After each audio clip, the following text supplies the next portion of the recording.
ልትሰሩ ነው የመጣችሁት? ምንስ ልትሰሩ ነው ሰው ቤት የገባችሁት? ቆይ ለምን አንቺ ዘግተሽብን ሄድሽ? የኔን ጥያቄ መልሱልኝ እንጂ ምን ልትሰሩ ሰው ቤት ገባችሁ? ይሄ እኮ የሰው ቤት አይደለም። እና የአውሬ ቤት ነው? ቤቷ ነው፣ ቤታችን ነው። አይደለም፣ ቤታችሁ አይደለም።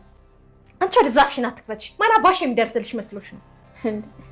ህግ ባለበት ሀገር አይደል እንደ ያለ ነው። አንቺን ህግ ሰው ብለውሽ ዙሪ፣ ወደ ግድግዳው ዙሪ፣ ተለጠፍ፣ ሂጅ፣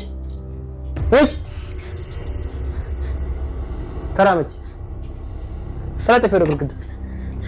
ልክ ምን መሰለህ፣ ምን ላድርግ? ቤቱ እኮ ናፍቆኝ፣ ቅድስት እኮ ናፍቃኝ፣ ልንጠይቃት እኮ ነው የመጣ ነው አይደል? ቅድስትዬ ንገሪኝ እንጂ። አይደለም፣ ፖሊስ ሁሉንም ነገር ያውቃል። ልጠይቁኝ ሳይሆን ልትዘርፉኝ ነው የመጣት። ጋሼ የለም ብላችሁ ልደበድቡኝ ነው የመጣት። አይደለም፣ ተሳስተሻል። ልንጠይቅሽ ነው የመጣ ነው ቅድስቴ፣ ልንጠይቅሽ ነው የመጣ ነው። እጅ ወደ ላይ። እሺ፣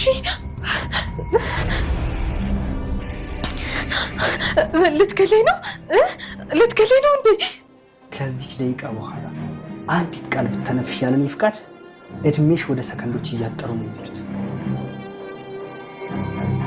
ሰላም ሰላም፣ የተወደዳችሁ የዚህ ቻናል ቤተሰቦች እንደምን አላችሁ? በስተ መጨረሻ አረመኔዋ ማህሌት በቆፈረችው ጉድጓድ እንግዲህ እራሷ ገብታለች።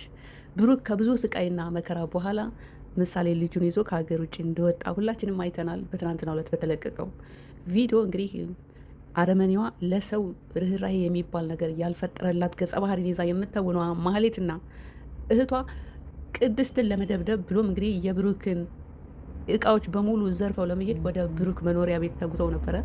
ነገር ግን እንግዲህ ፈጣሪ ሲፈጥራት ቅድስት ሁሉ ነገሯን በፈጣሪ ነውና የምታምነው። እውነት ለመናገር በቃ ድራማ ቢሆንም የመጨረሻ በቃ የሚፈጠረውን ነገር በተግባር እየታየ ያለ እንትን ድራማ ነው ሰሞኑን እየተለቀቀ ያለውና ቅድስትን ሁላችንም እንደምናያት በቤት ሰራተኝነት ላይ የምትሰቃየን ልጅ ገጸ ባህሪን ይዛ ነው የምታውነው። ከብዙ ውጣ ውረድ በኋላ ከብሩክ ጋራ ከምሳሌ ጋር ብዙ ከተሰቃየች በኋላ እንግዲህ የምሳሌ ነገር ተስተካክሎ ሁሉ ነገር ጣጣቸውን ጨርሰው ብሩክና ምሳሌ ከሀገር ወጥተዋል። በዛ ምክንያት እንግዲህ ቅድስት ያው ብቻዋን እንዳለች ሁላችንም እናውቃለን። ነገር ግን አረመኔዋ ለሰው ርኅራኄ የሌለባት ማህሌት ቅድስትን ለማጥቃትና የብሩክን የቤት እቃዎች ዘርፈው ለመሄድ ነበረ ወደ ብሩክ ቤት የተጓዙት። ነገር ግን ሰው ያለው ሳይሆን ፈጣሪ ያለው ነው እና የሚሆነው።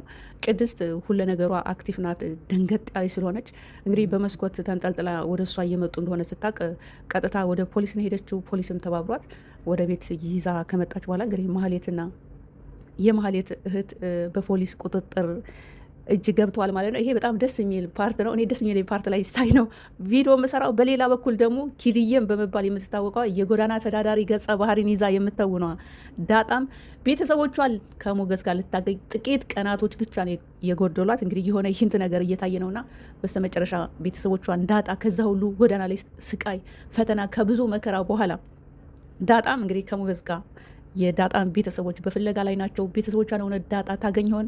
ዳጣም የሆነ ጥርጣሬ የምትጠራጠረው ነገር አለ። ሞገስን በአንድ በኩል የፍቅር ዳርዳር እያላት ነው፣ በሌላ በኩል ደግሞ ሞገስ ወንድሜ ቢሆንስ የሚል ሁለት አይነት ዥዋዥው ውስጥ የገባችበት ነገር ነውና ዳጣ እውነት እሷ እንዳሰበችው ሞገስ ወንድሟ ሆኖ ታገኘ ይሆን?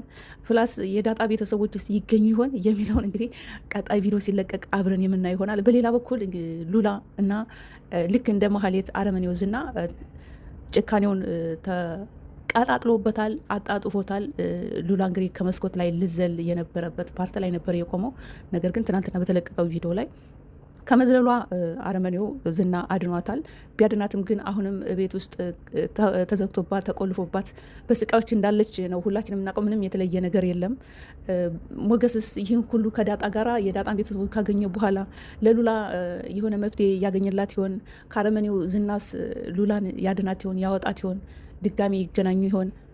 በሌላ በኩል ይቺው አረመኔዋ ማህሌት መጨረሻዋስ ምን ይሆን? በፖሊስ እጅ እንዳለች ሁላችንም እናውቃለን። እና ፖሊስ እንግዲህ ይለቃት ይሆን ወይስ እስከ መጨረሻው እስር ቤት ትገባ ይሆን? በሌላ በኩልስ ማህሌትና ብሩክ እንግዲህ ከሀገር ውጭ ወደ ሕክምና ሄደው እንዳሉ ሁላችንም እናውቃለን። እና እነሱስ ምሳሌ ታክማ ስትመጣ ቅድስትም ብሩክን እንደምትወደው ታውቃለች። ብሩክ ደግሞ ቅድስት እንደምትወደው አያውቅም። ዞሮ ዞሮ ምሳሌና ብሩክ እንግዲህ ምሳሌ ድና ከሀገር ሲመለሱ ቅድስትም ለብሩክ እንደምትወደውና የፍቅር ጥያቄ እንደምታቀርብለት ነው እንግዲህ ከቪዲዮ ላይ እንደተረዳ ነው ከሆነ የምናየውና የቅድስትና የብሩክ ግንኙነትስ ይጠነክር ይሆን? እውነት ቅድስት እንዳሰበችው ብሩክን እንደምትወደው ብሩክስ የቅድስትን የፍቅር ጥያቄ አክሴፕት ያደረገላት ይሆን? ይወዳት ይሆን? መጨረሻ ላይ አብረው ተጋብተው ይኖር ይሆን የሚለው መጨረሻ ላይ በእነሱ ዩቱብ ላይ በሚለቀቀው ቪዲዮ ላይ አብረን የምናየው ይሆናል። እውነት ለመናገር ምንም እንኳ ድራማ ቢሆንም በቃ ቅንነትን የሚሽቀዳደሙ ሰዎች የሚነበብበት ድራማ ነውና እኔ በጣም ደስ እያለኝ ነው መከታተላችሁ። ይመቻችሁ።